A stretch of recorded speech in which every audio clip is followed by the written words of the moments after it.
Myself, Ankit Pratap. I am working as a assistant professor in SRIMT, Lucknow. Today I will discuss topic friction in engineering mechanics. आज हम लोग जो friction topics पर बात करेंगे और समझेंगे कि फ्रिक्शन टॉपिक में हमें क्या क्या यहाँ पर समझना है और इसको हम लोग आज कवर करेंगे। जो हमें आज कवर करना है, फ्रिक्शन क्या होता है, limiting friction, type of friction, angle of friction, coefficient of friction and angle of repose, law of friction और एक छोटा सा प्रॉब्लम सॉल्व करेंगे। तो आज हम लोग पहले स्टार्ट करते हैं कि फ्रिक्शन क्या होता है।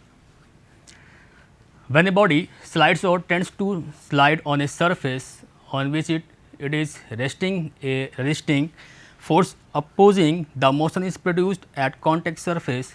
This resisting force is called friction or friction force. Friction को समझने के लिए जो हमारे सिलेबस में, इंजीनियरिंग मैकेनिक्स में जो हमारा सिलेबस है, वहाँ पर जो फ्रिक्शन के बारे में समझना है वो मेनली ड्राई फ्रिक्शन के बारे में समझना है। ड्राई फ्रिक्शन को कूलॉम्स लॉ भी कहते हैं या कूलॉम्स फ्रिक्शन भी कहते हैं। जब कभी दो बॉडी या कोई बॉडी सरफेस के कांटेक्ट में आएगी, जैसे एग्जांपल के तौर पर अगर मैं आपको समझाऊं, जैसे मान लीजिए ये ऑब्जेक्ट है और ये ऑब्जेक्ट आपका मेरे हाथ पर रखा हुआ है, तो ये बॉडी जब इसमें मैं एक फोर्स अप्लाई करूँगा तो बॉडी का जो सरफेस है और जो मेरे हाथ का सरफेस है, इनके बीच में जब मैं बॉडी को फोर्स अप्लाई करूँगा तो एक फ्रिक्शन फोर्स क्रिएट होगा। क्यों क्रिएट होगा? क्योंकि यहाँ पर जब बॉडी को आप फोर्स अप्लाई कर रहे हो तो ये बॉडी मूव नहीं करेगी। मूव क्यों नहीं कर रही है? क्योंकि सरफेस कांटेक्ट और जो ऑब्जेक्ट का कांटेक्ट है, इसके बीच में एक रेस्टिंग फोर्स काम कर रहा होगा, जिसको हम फ्रिक्शन फोर्स कहते हैं। यहाँ पर फ्रिक्शन फोर्स जब बॉडी मूव करेगी तभी काम कर रहा होगा, या बॉडी रेस्ट पे होगी तभी फ्रिक्शन फोर्स काम कर रहा होगा। Okay, when a body slides और tends to slide on a surface on which it is resting, that means यहाँ पर जो कहने का मतलब है कि बॉडी या तो स्लाइड कर रही हो या फिर बॉडी स्लाइड करने वाली हो। ठीक है, या स्लाइड कर रही हो यानी मोशन में बॉडी होगी तभी फ्रिक्शन क्रिएट हो रहा होगा, या बॉडी अगर मान लीजिए स्लाइड नहीं कर रही है, रेस्ट में है और उस पर आपने एक्सटर्नल फोर्स अप्लाई करके रखा हुआ है, तो भी कहते हैं वहाँ पर फ्रिक्शन आएगा। सेकेंड, जब हम बात कर रहे हैं लिमिटिंग फ्रिक्शन की, तो लिमिटिंग फ्रिक्शन क्या है? The maximum friction force that can be developed at the contact surface when body is just on the point of moving is called limiting force of friction। जैसे यहाँ पर जो मैंने example लिया हुआ है कि एक ऑब्जेक्ट मैंने लिया हुआ है जो कि रेक्टेंगुलर है और इसका कुछ वेट है, इसको मैं स्मॉल w या फिर वेट इक्वल टू क्या हो जाएगा, m/g हो जाएगा। अगर बॉडी को मूव करने के लिए मैंने राइटवर्ड फोर्स लगाया हुआ है, तो राइटवर्ड जब फोर्स आप लगा रहे हैं जिस सरफेस पे रखा हुआ है, तो इस बॉडी का डाउनवर्ड फोर्स काम कर रहा है mg। ओके, और इस बॉडी में जो सरफेस पे रखा हुआ वो सरफेस बॉडी पर एक नॉर्मल रिएक्शन देगा बाय न्यूटन थर्ड लॉ। जब आप फोर्स को राइटवर्ड लगा रहे होंगे तो फ्रिक्शन आपका लेफ्ट काम कर रहा होगा। लिमिटिंग फ्रिक्शन का मतलब ये है कि जब आप फोर्स को यहाँ पर अप्लाई कर रहे होंगे तो मैक्सिमम वैल्यू जो फ्रिक्शन की होगी उसको हम बोलेंगे limiting friction. The maximum friction force that can be developed at the contact surface when body is just on the point of moving is called limiting force।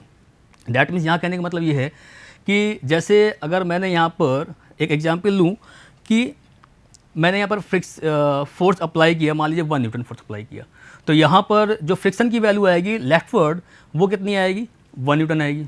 Okay, अब मैंने यहाँ पर 2 न्यूटन का फोर्स अप्लाई किया, यहाँ पर जो friction force की वैल्यू क्रिएट हो रही होगी वो 2 न्यूटन हो जाएगी। ठीक, मगर लिमिटिंग फ्रिक्शन का मतलब यहाँ पर ये है कि मैक्सिमम वैल्यू जो होगी फ्रिक्शन की, जिसके लिए फॉर्मूला होता है, मान लीजिए यहाँ पर जो आपका फ्रिक्शन फोर्स की जो वैल्यू हो जाएगी, मैक्सिमम फ्रिक्शन जो यहाँ पर आएगा उसकी वैल्यू हो जाएगी मी इंटू जो भी यहाँ पर रिएक्शन फोर्स होगा। ओके, अब यहाँ पर ये जो फॉर्मूला मैंने यहाँ पर डेवलप किया गया है इसको बोलते हैं लिमिटिंग फ्रिक्शन, यानी कि मैक्सिमम वैल्यू जो होगी फ्रिक्शन की वो म्यू इनटू एन हो जाएगी। अब अगर यहाँ पर अगर मैं एग्जाम्पल के तौर पर समझाऊँ आपको कि मान लेते हैं कि इस बॉडी का जो वेट है वो मैंने 100 न्यूटन ले लिया। ओके, अब आपने यहाँ बॉडी का जो वेट लिया हुआ है 100 न्यूटन लिया हुआ है, और अगर मैंने ये मान लिया कि फ्रिक्शन जो कोफिशिएंट ऑफ फ्रिक्शन है उसकी वैल्यू 0.3 है। ओके, 0.3 हो गया इसका कोफिशिएंट ऑफ फ्रिक्शन। अगर मैं फ्रिक्शन फोर्स की वैल्यू फाइंड आउट करूँ, यानी कि लिमिटिंग फ्रिक्शन की मैं वैल्यू फाइंड आउट करूँ, तो 0.3 मल्टीप्लाई क्या हो जाएगा 100 न्यूटन, तो ये वैल्यू कितनी आ जाएगी 30 न्यूटन। यानी कि ये 30 न्यूटन जो है, ये 30 न्यूटन क्या हो जाएगा आपका लिमिटिंग फ्रिक्शन हो जाएगा। मतलब अगर यहाँ पर आपने 1 न्यूटन का फोर्स अप्लाई किया तो बॉडी रेस्ट में रहने वाली है, और यहाँ पर जो फ्रिक्शन की वैल्यू आ जाएगी वो कितनी आ जाएगी 1 न्यूटन हो जाएगी, क्योंकि बॉडी क्या है रेस्ट में है। सिमिलर 1 2 3 4 करते करते जब आप 30 न्यूटन पे फोर्स अप्लाई करेंगे, यानी कि जो आपने यहाँ पर जो फोर्स अप्लाई किया होगा वो अगर 30 न्यूटन अगर फोर्स आपने अप्लाई कर दिया, तब यहाँ पर जो लिमिटिंग फ्रिक्शन की वैल्यू के बराबर हो गया। अभी भी बॉडी रेस्ट पे रहेगी, अभी भी बॉडी क्या रहेगी रेस्ट पे रहेगी, लेकिन अब अगर आपने इसके बाद फोर्स अप्लाई किया तो फ्रिक्शन क्या हो जाएगा कांस्टेंट हो जाएगा। अब इसके बाद फ्रिक्शन की वैल्यू बदलने वाली नहीं है।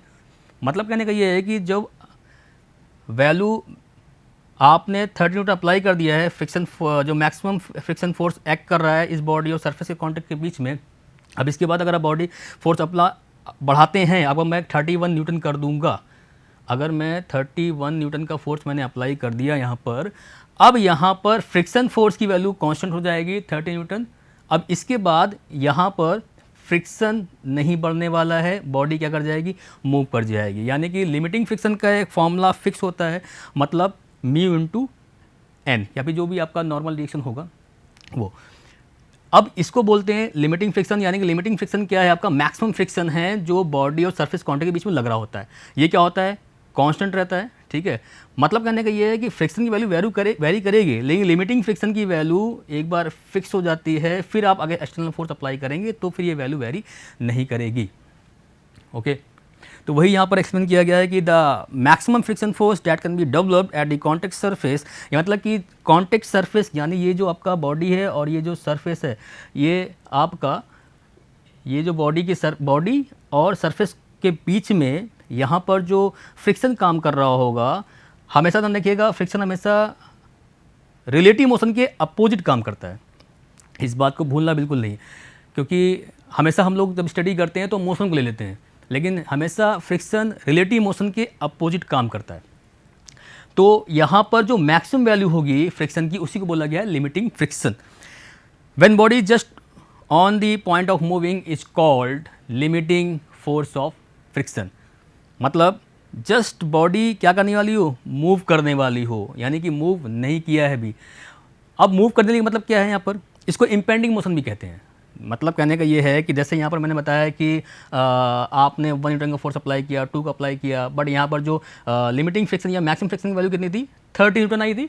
अब कहने का मतलब ये है कि 30 न्यूटन तो आपका मैक्सिमम फ्रिक्शन हो गया यहाँ पर क्या हो गया।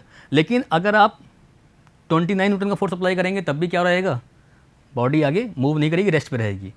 लेकिन जब आपने 30 न्यूटन अप्लाई कर दिया तो भी बॉडी क्या है रेस्ट पे है। इसका मतलब वो फोर्स कि बस अब इसके बाद हम बॉडी फोर्स अप्लाई कर देंगे तो बॉडी जैसे क्या कर जाएगी मूव कर जाएगी। तो इसको बोलते हैं इम्पेंडिंग मोशन, और साथ में इसको क्या बोला गया है point of moving is called, यानी क्या कहते हैं when body is just on point of moving is called limiting force of the friction. मतलब बस जस्ट बॉडी मूव करने वाली हो, उस बस बॉडी मूव करने उससे अगर ज़्यादा ने फोर्स अप्लाई किया तो क्या हो जाएगा यहाँ पर फ्रिक्शन, फिर जो फ्रिक्शन वैल्यू क्या हो जाएगी लिमिटिंग फ्रिक्शन हो जाएगा, नहीं मैक्सिमम फ्रिक्शन काम कर रहा होगा। यानी 31 न्यूटन अप्लाई किया तो बॉडी अगर जाएगी मूव कर जाएगी। जो 30 न्यूटन है यही तो आपका मैक्सिमम फ्रिक्शन आया था, ये इसके बराबर है। अब इसके बाद अगर आप फोर्स अप्लाई कर देंगे एक्सटर्नल फोर्स तो आपका ये लिमिटिंग फ्रिक्शन से ज़्यादा हो जाएगा, मैक्सिमम फ्रिक्शन ज़्यादा होगा, बॉडी मूव कर जाएगी। तो बॉडी मूव नहीं करनी चाहिए। ओके, लिमिटिंग फ्रिक्शन को समझने के बाद वी कैन परस्यूड। अब हम बात करते हैं टाइप्स ऑफ फ्रिक्शन की। टाइप्स ऑफ फ्रिक्शन में यहाँ पर हम लोग बात करेंगे स्टैटिक फ्रिक्शन, डायनामिक फ्रिक्शन और स्लाइडिंग फ्रिक्शन और रोलिंग फ्रिक्शन। इंजीनियरिंग मैकेनिक्स में जब हम लोग स्टडी करते हैं फ्रिक्शन को तो जनरली हम लोग ड्राई फ्रिक्शन को ही लेते हैं। वैसे होता तो फ्लूइड फ्रिक्शन भी है, या उसको कहते हैं हम लोग फ्लूइड फ्रिक्शन पढ़ते हैं फ्लूइड मैकेनिक्स में, उसको यहाँ पर हमने स्टडी नहीं करना है, यानी कि वेट फ्रिक्शन की बात हम लोग यहाँ नहीं करेंगे, हम लोग बात करेंगे ड्राई फ्रिक्शन की। ड्राई फ्रिक्शन मतलब क्या, कूलॉम फ्रिक्शन जो कूलॉम ने दिया था। तो पहले हम बात करते हैं टाइप्स ऑफ फ्रिक्शन में स्टैटिक फ्रिक्शन की। Friction experienced by a body when it is rest is called static friction. क्या मतलब इसका, मतलब ये है कि जब बॉडी रेस्ट में हो, बॉडी क्या रहेगी, रेस्ट में रहेगी, बॉडी आपकी रेस्ट में है, आपने क्या किया है, राइटवर्ड डायरेक्शन में इस ऑब्जेक्ट के ऊपर फोर्स अप्लाई किया हुआ है। ये ऑब्जेक्ट एक रेक्टेंगुलर बॉक्स है जो कि सरफेस पर रखा हुआ है। अब यहाँ पर इसको मूव कराने के लिए आपने राइटवर्ड फोर्स अप्लाई किया हुआ है।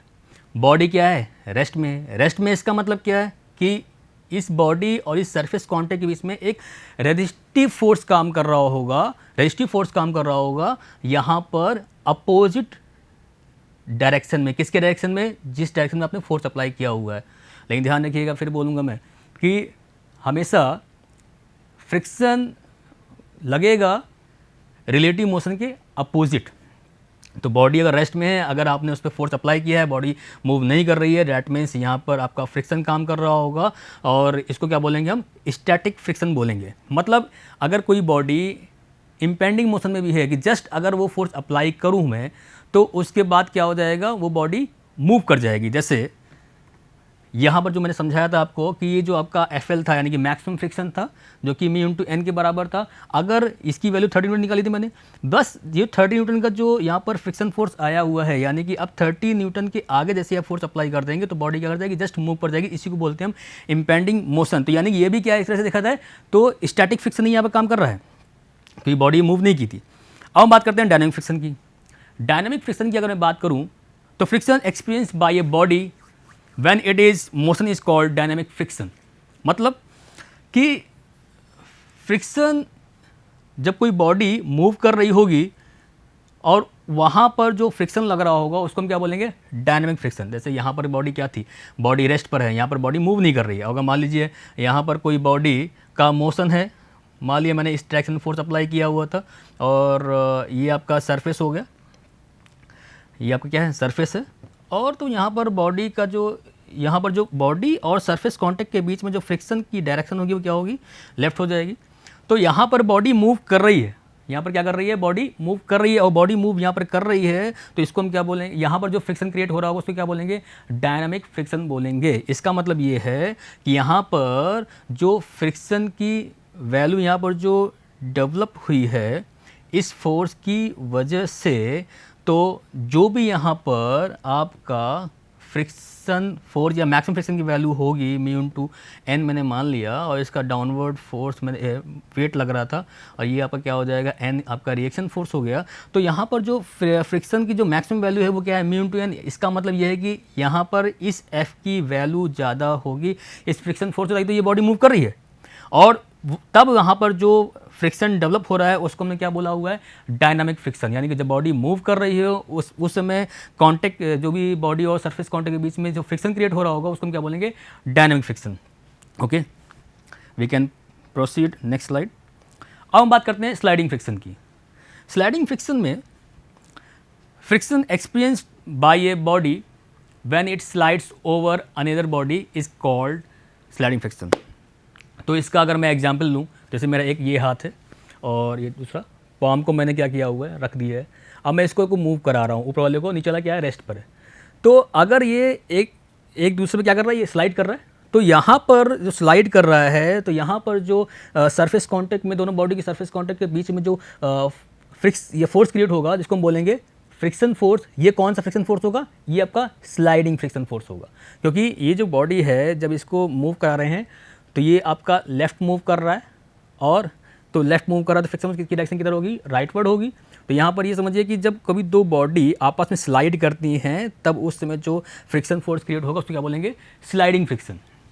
ओके, अब हम बात करते हैं रोलिंग फ्रिक्शन की। Rolling friction, friction experienced by a body when it rolls over another body is called rolling friction.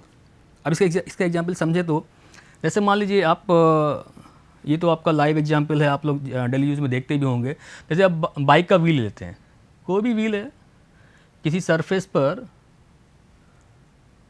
Move कर रहा है, ठीक, मान लीजिए इसकी वेलोसिटी कितनी है, ये आपका लीनियर वेलोसिटी होगी यहाँ पर। जब ये रोटेट कर रहा होगा तो आप यहाँ पर समझिए कि जब ये रोटेशन आएगा तो इस व्हील का जो सरफेस होगा और जो जिस सरफेस पे ये रोटेट कर रहा है, तो इन दोनों के बीच में क्या आएगा, एक फ्रिक्शन फोर्स आएगा, तभी ये रोटेट कर पाएगा, अदरवाइज ये रोटेट नहीं कर पाएगा। ये रोटेट कर ही रहा है कि फ्रिक्शन होने की वजह से ही। तो यहाँ पर देखिए, अब यहाँ पर अगर डायरेक्शन को मैं देखूँ कि फ्रिक्शन की डायरेक्शन किधर को आएगी, यानी कि व्हील जब रोटेट कर रहा है सरफेस पर, तो वहाँ सरफेस और व्हील सरफेस के कांटेक्ट में जो फ्रिक्शन फोर्स क्रिएट होगा उसको बोलेंगे रोलिंग फ्रिक्शन। अब यहाँ पर अगर देखें मैं डायरेक्शन किधर को होगी, तो मैंने क्या बताया था कि friction always acting opposite to relative motion, motion नहीं है रिलेटिव मोशन, यानी कि रिलेटिव मोशन के अपोज में काम करता है। अब ये एग्जाम्पल आपको यहाँ देखने को मिलेगा, यहाँ पर ये व्हील ऑब्वियस से बात है राइटवर्ड मूव करेगा, लेकिन फ्रिक्शन देखिए डायरेक्शन किधर को आएगी। देखिए ये व्हील रोटेट किया गया है, इस तरह से रोटेट कर रहा है क्लॉकवाइज डायरेक्शन में, ऐसे रोटेट करेगा, तो जो फोर्स हो रहा होगा वो फोर्स इधर काम कर रहा होगा, फोर्स यहाँ पर काम कर रहा होगा इसको घुमाने के लिए व्हील को, ठीक है। अब फ्रिक्शन किधर काम करेगा, फ्रिक्शन देखिए राइटवर्ड काम करेगा, यानी कि रिलेटिव मोशन किधर है इस व्हील और सरफेस कॉन्टेक्ट के बीच का, लेफ्टवर्ड, और फ्रिक्शन फोर्स कहाँ काम कर रहा है, राइटवर्ड, और व्हील किधर जा रहा है, राइटवर्ड जा रहा है। तो बात समझ में आई। तो ये बात ध्यान रखिएगा, friction always acting opposite to the relative motion. जैसे हम लोग वॉक करते हैं सरफेस के ऊपर या कहते हैं ऑन दी रोड, तो हम लोग आगे बढ़ते हैं, तो मोशन किधर को है हमारा, राइट आगे रहता है, फॉरवर्ड रहता है। लेकिन अगर मैं फ्रिक्शन की बात करूँ, फ्रिक्शन का डायरेक्शन किधर को होगा, तो फ्रिक्शन का डायरेक्शन भी उधर ही होगा जिधर को हम मूव कर रहे हैं या जिधर को हम वॉक कर रहे हैं। और फोर्स किधर लगा रहे थे हम, जो रिलेटिव कहते हैं मोशन किधर को रहेगा, वो हमेशा पीछे रहेगा, क्योंकि हमेशा कहते हैं हम पैर ऐसे रखते हैं सरफेस पर, रोड पर, और ऐसे खींचते हैं। तो देखिए आपने फोर्स पीछे लगाया, यानी कि आपका जो नीचे वाला सरफेस है और जो मैं मूव करा रहा हूँ पीछे को, तो इसके बीच रिलेटिव मोशन किधर हुआ, पीछे हुआ रिलेटिव मोशन, तो रिलेटिव मोशन पीछे हो रहा है और फ्रिक्शन किधर जा रहा है, आगे जा रहा है। ओके, तो ये थिंग ये समझ में आ गया होगा कि रोलिंग फ्रिक्शन क्या होता है, स्लाइडिंग फ्रिक्शन क्या होता है। तो we can proceed next slide. अब हम बात करते हैं एंगल ऑफ फ्रिक्शन की। The angle between normal reaction and resultant force is called angle of friction. It is also called limiting angle of friction. देखिए एंगल ऑफ फ्रिक्शन का बहुत ही आसान है, कुछ नहीं है इसमें। जनरली जो भी आपका ऑब्जेक्ट है, ये रेक्टेंगुलर बॉक्स लिया गया है, ये आपका सरफेस है, इसका मान लिया कि जो वेट है ऑब्जेक्ट का वो W है, और इसका रिएक्शन फोर्स क्या लग रहा है, अपवर्ड डायरेक्शन लग रहा है। तो रिएक्शन फोर्स मैंने मान लिया R, ये अपोजिट लग रहा है इसका। अब यहाँ पर R भी क्या है, एक फोर्स है, और यहाँ पर अगर इसको राइटवर्ड फोर्स अप्लाई किया गया, ये जो आपका एक्सटर्नल फोर्स है कैपिटल P, ये राइटवर्ड अप्लाई किया गया है, तो ऑब्वियस सी बात है सरफेस कांटेक्ट के बीच में ऑब्जेक्ट और जो भी आपका सरफेस कांटेक्ट है, यहाँ पर फ्रिक्शन लेफ्टवर्ड क्रिएट हुआ होगा। तो यहाँ पर अगर मैं ये जो एक वेक्टर यहाँ पर ये है जो कि रिएक्शन फोर्स का है, और ये जो आपका फोर्स है फ्रिक्शन फोर्स, अगर मैं इनको ऐड करूँ तो कुछ ऐसे ऐड होगा, यानी कि इस डायरेक्शन में क्या लग रहा था, फ्रिक्शन फोर्स लग रहा था, और अपवर्ड में क्या लग रहा था आपका ये रिएक्शन फोर्स लग रहा था, यानी ये R लग रहा था। ठीक है, जब कभी हम दो वेक्टर को ऐड करते हैं तो ऐड कैसे किया जाता है, ध्यान रखिएगा, ऐड इस तरह नहीं करेंगे, ऐड ऐसे करेंगे, ये और इस तरीके से। ये आपका रिएक्शन हो गया, रिएक्शन फोर्स हो गया, और ये आपका फ्रिक्शन फोर्स हो गया। जब दो वेक्टर ऐड कर लिया तो दो वेक्टर का समेशन क्या होता है, ये वेक्टर हो जाएगा, यही रिजल्टेंट को बोलते हैं हम। तो इसको मैंने अगर ये वैल्यू क्या हो जाएगी, इसको मैं बोल दे रहा हूँ रिजल्टेंट। तो ध्यान रखिएगा, जब कभी हम एंगल की बात करते हैं, जब कभी हम एंगल की बात करेंगे यहाँ पर, तो रिजल्टेंट और साथ में आपका नॉर्मल रिएक्शन के बीच का जो एंगल होगा, इसी को बोलते हैं हम एंगल ऑफ फ्रिक्शन। यहाँ पर ये आपका रिजल्टेंट हो जाएगा, ये आपका कहते हैं नॉर्मल रिएक्शन फोर्स हो गया। अब इसके बीच का जो एंगल होगा उसी को बोला गया, ये एंगल ऑफ रिपोज बोला गया है, सॉरी एंगल ऑफ फ्रिक्शन बोला गया है। ठीक है, इसको फाइंड कैसे करेंगे आप, रिजल्टेंट निकालने का तरीका वही है, सिंपल रिजल्टेंट निकाल लीजिएगा आप, मतलब कि स्क्वायर रूट के अंदर fs स्क्वायर प्लस R यानी रिएक्शन फोर्स का स्क्वायर इक्वल क्या हो जाएगा, आपका ये रिजल्टेंट आ जाएगा। और इस रिजल्टेंट का जो एंगल आपको लेना है, किसके साथ लेना है, नॉर्मल रिएक्शन के साथ में।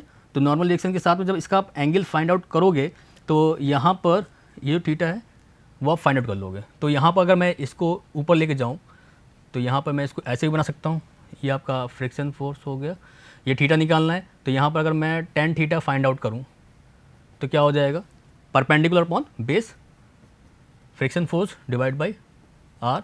तो यहाँ से अगर थीटा आपको फाइंड करना है तो क्या आ जाएगा, tan inverse F S divide by R. Clear. तो यानी कि अगर फ्रिक्शन फोर्स की वैल्यू अगर मैं यहाँ पर पुट कर दूँ तो वैल्यू कितनी आ जाएगी, theta equal to tan inverse. अब फ्रिक्शन फोर्स की वैल्यू कितनी हो जाएगी, mu into R, to mu into R divide by R. तो ये आर यहाँ से क्या हो जाएगा, कैंसिल हो जाएगा। तो थीटा इक्वल टू यानी कि आपको एंगल ऑफ फ्रिक्शन कितना मिल जाएगा, टेन इनवर्स म्यू।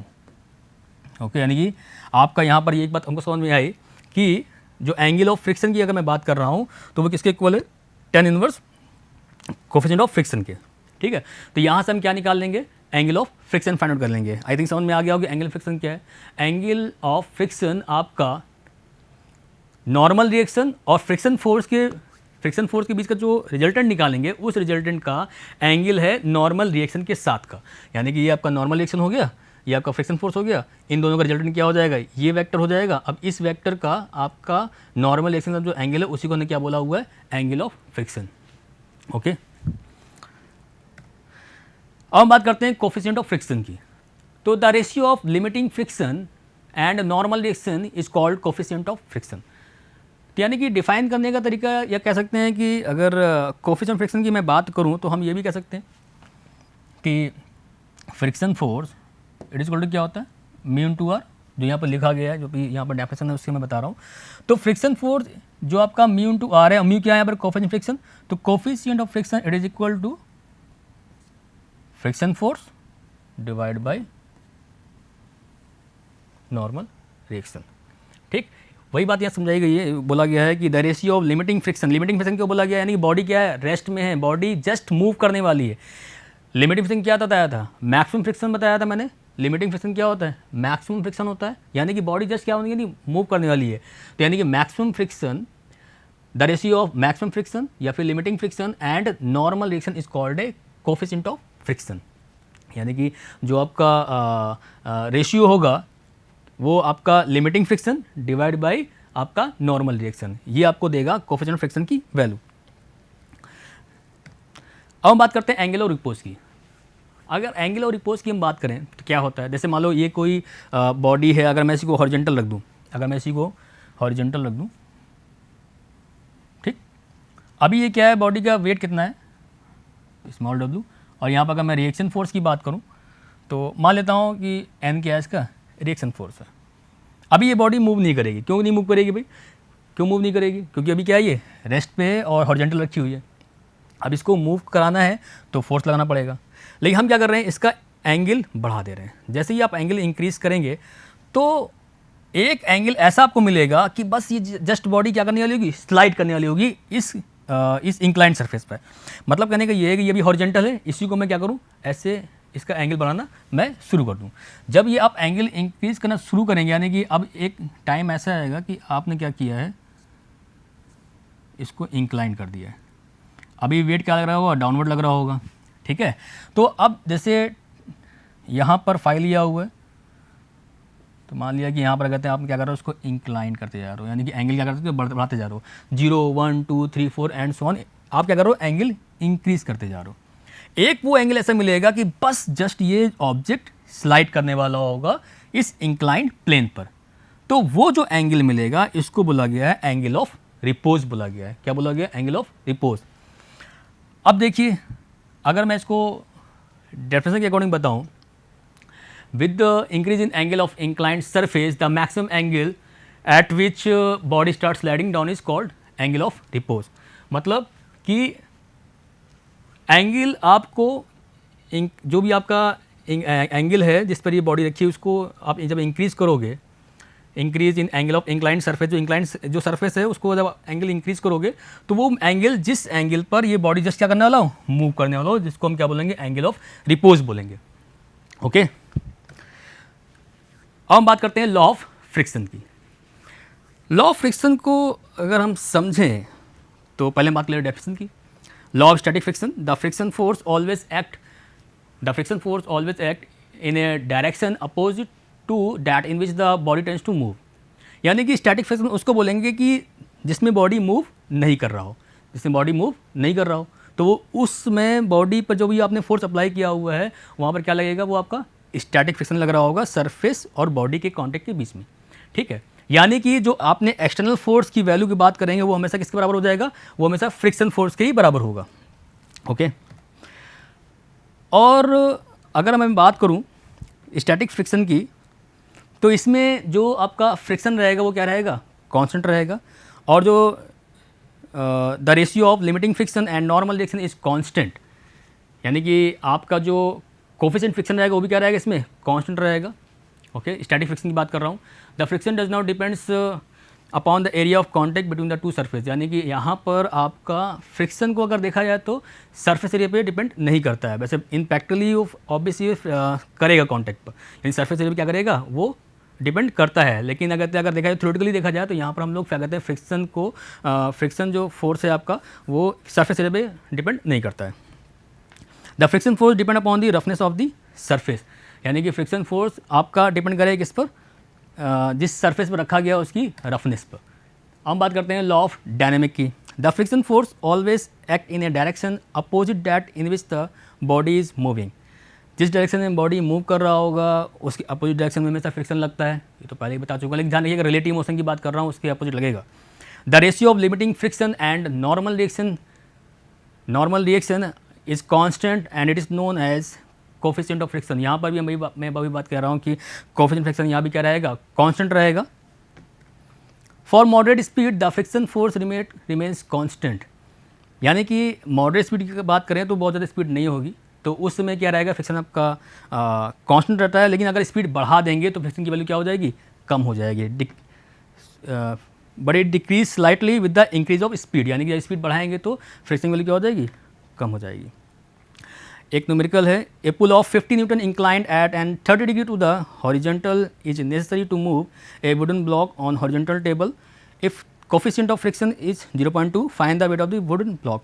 यानी इस न्यूमेरिकल को हमको सॉल्व करना है, और इस न्यूमेरिकल में आप देखोगे कि एक वुडन ब्लॉक लिया गया है, उसका वेट कैपिटल W है और इसका रिएक्शन फोर्स N मान लिया, और ये आपने फोर्स अप्लाई किया हुआ 30 डिग्री एंगल पर, और ये हो गया आपका फ्रिक्शन फोर्स F। इसके लिए हमें क्या फाइंड आउट करना है, हमें फाइंड आउट करना है कि find the value of a pull of 50 newton inclined at and 30 degree, ठीक है, horizontal is necessary to move a wooden block, find the weight of the wooden, हमको वेट निकालना है इस ऑब्जेक्ट का। चलिए अब देखिए, अगर मैं यहाँ पर कंपोनेंट कर लूँ इसके, इस फोर्स के, तो क्या हो जाएगा, इस डायरेक्शन में काम कर रहा है P cos 30 और इस डायरेक्शन में काम करेगा P sin 30। मतलब कहने का यहाँ पर ये है कि इस न्यूमेरिकल जो हम सॉल्व करेंगे तो यहाँ पर ये फ्रिक्शन फोर्स हो गया, इस डायरेक्शन में काम कर रहा फोर्स कौन सा, 50 cos 30, और अपवर्ड डायरेक्शन क्या हो जाएगा, एक तो नॉर्मल रिएक्शन था और साथ में क्या आ जाएगा 50 sin 30 हो जाएगा। तो वही मैंने आगे लिखा हुआ है F cos 30, मतलब F क्या है आपका बराबर हो जाएगा 50 cos 30 के, ये जो आपका F है ये बराबर किसके हो गया 50 cos 30 के, एंड देन यहाँ से F की वैल्यू निकाल ली हमने, यानी फ्रिक्शन फोर्स की कहते हैं जो यहाँ पर वैल्यू है वो हमने फाइंड आउट कर ली है यहाँ पर। उसके बाद मी इक्वल टू क्या हो जाएगा F/N, तो यहाँ से मी की वैल्यू दे रखी थी 0.20, जो कि इक्वल हो जाएगा 43.30 डिवाइड बाई N के। यहाँ से हमें क्या मिल गया, नॉर्मल रिएक्शन की वैल्यू मिल गई हमको। फिर रिजॉल्व कर लेंगे इसको, ठीक है। रिजॉल्व करने के बाद जब इसका वर्टिकल कंपोनेंट फाइंड आउट करेंगे, वर्टिकल कंपोनेंट, तो देखिए W इक्वल टू क्या हो जाएगा N प्लस 50 sin 30, क्योंकि ये अपवर्ड डायरेक्शन में लग रहा था, इसका जो कंपोनेंट था वर्टिकल कंपोनेंट वही मैंने यहाँ पर यूज़ किया हुआ है। N plus 50 sin 30 equal to क्या हो जाएगा W, एंड देन N की वैल्यू यहाँ से यहाँ पुट कर दूँगा इस इक्वेशन में, और प्लस sin 30 वैल्यू होती है 1/2, तो 25 हो गया W। तो यहाँ से जो वेट ऑफ दी बॉडी या वेट ऑफ दी ऑब्जेक्ट जो निकल के आया है वो कितना निकल के आया है 241.5 न्यूटन। Okay, thank you.